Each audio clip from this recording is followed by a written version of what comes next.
Good afternoon. Idaho's situation with coronavirus is changing hourly.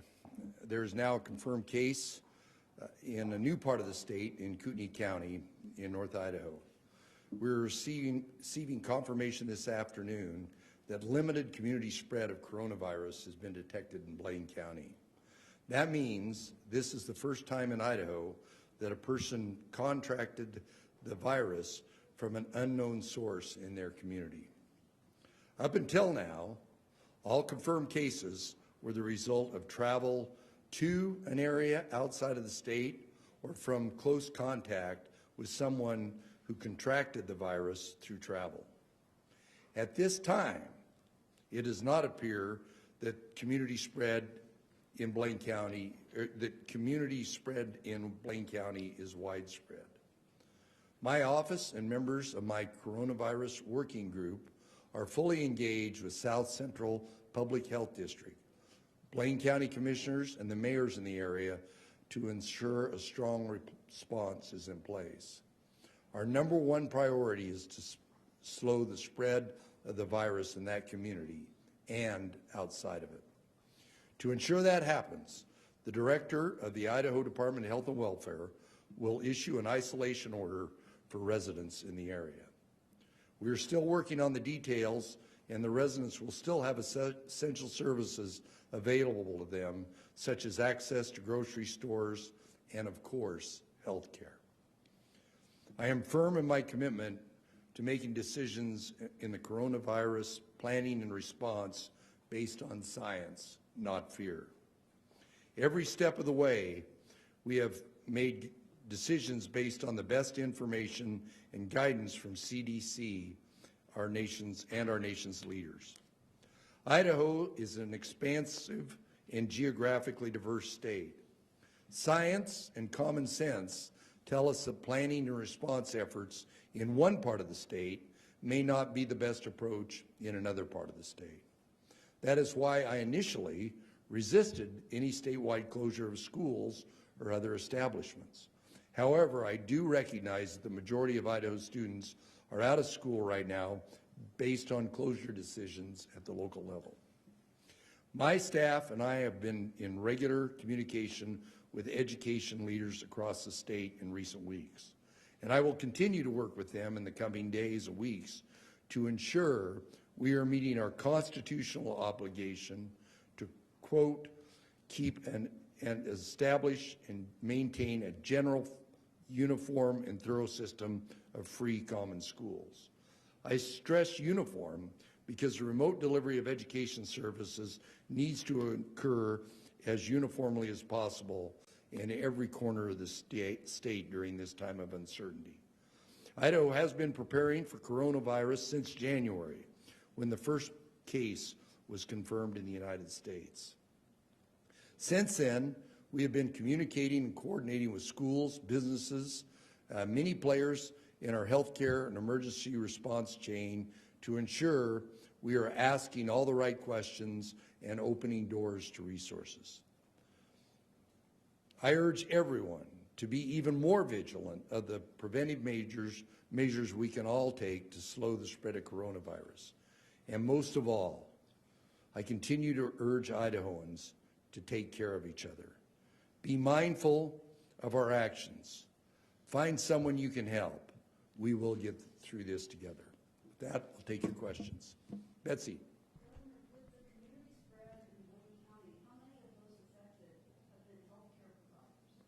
The question is, with the spread in Blaine County, how many have been healthcare providers? I believe the number is 2.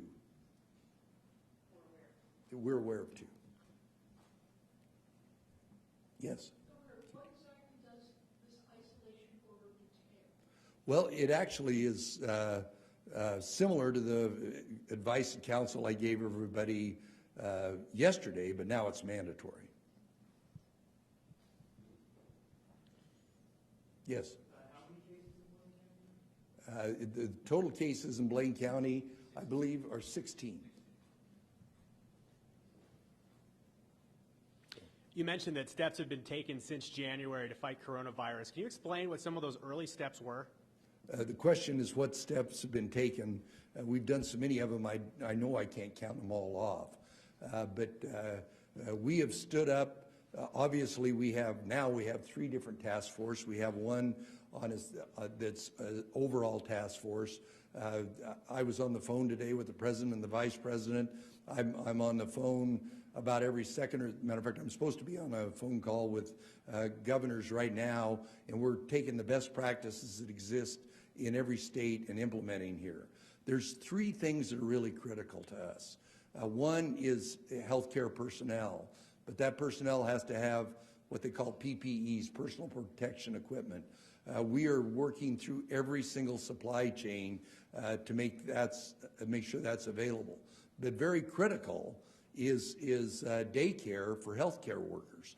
We're working through lots of options in that, but the most critical part of our best line of defense is first personal responsibility, distancing, good hygiene, but maintaining the quality and the trajectory of my healthcare system, and those are the 3 things. But those have been things that we started about in January, and they've just been accelerating. I have literally spent all day long in meetings talking about this issue.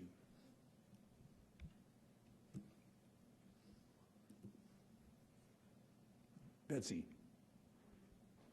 The legislature has not yet adjourned sine die. It sounds like some of the House Republicans are reluctant to sine die for fear that you might veto something and they might not have a chance to override.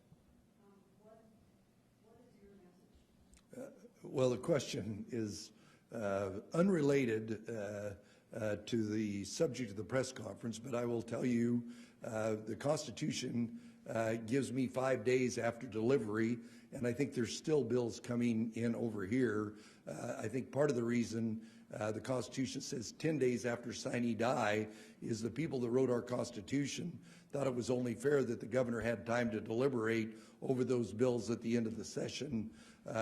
Because of a variety of things, they only want to give me 5 days.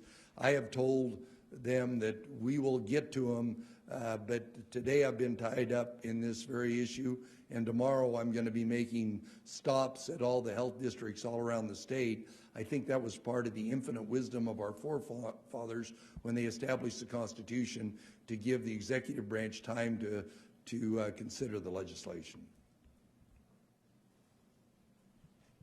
Yes.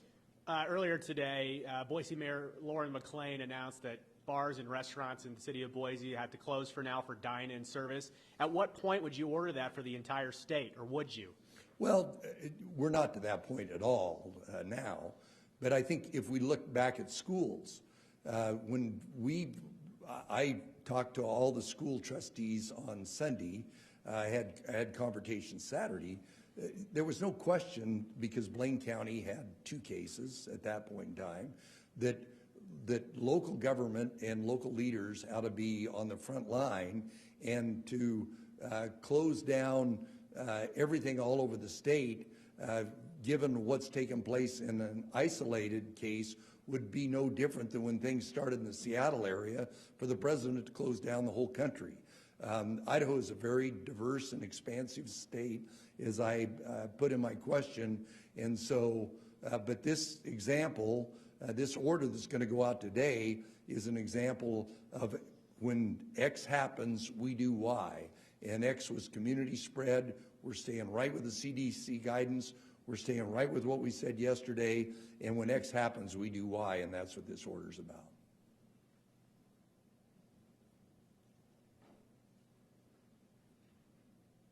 One more. You mentioned the isolation order in Blaine County still being worked on. Is there any indication, though, so far of what that could look like, what that would entail?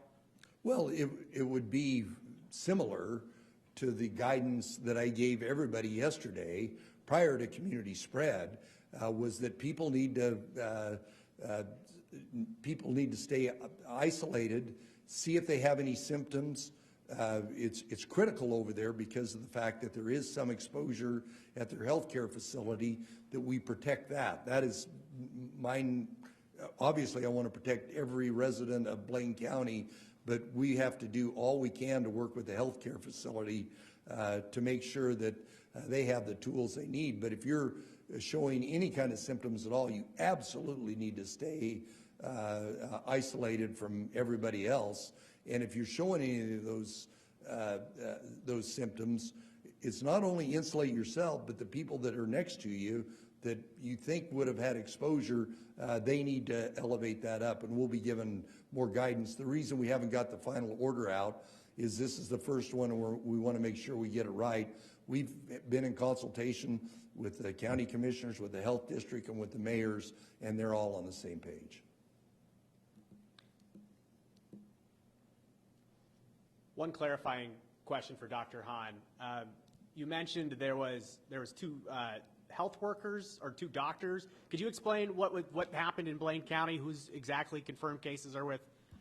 Yeah, I can't explain it yet. We just know that late yesterday we became aware of two healthcare workers. So the investigation is in full swing today, as you can imagine. The facility is very involved, the health district and all that. So we'll hopefully have answers on that very soon, but we don't exactly know what happened yet. And I'm assuming those two cases you do know about, are those two in quarantine right now, self-isolation, something like that? Yes, absolutely, absolutely. Well, thank you.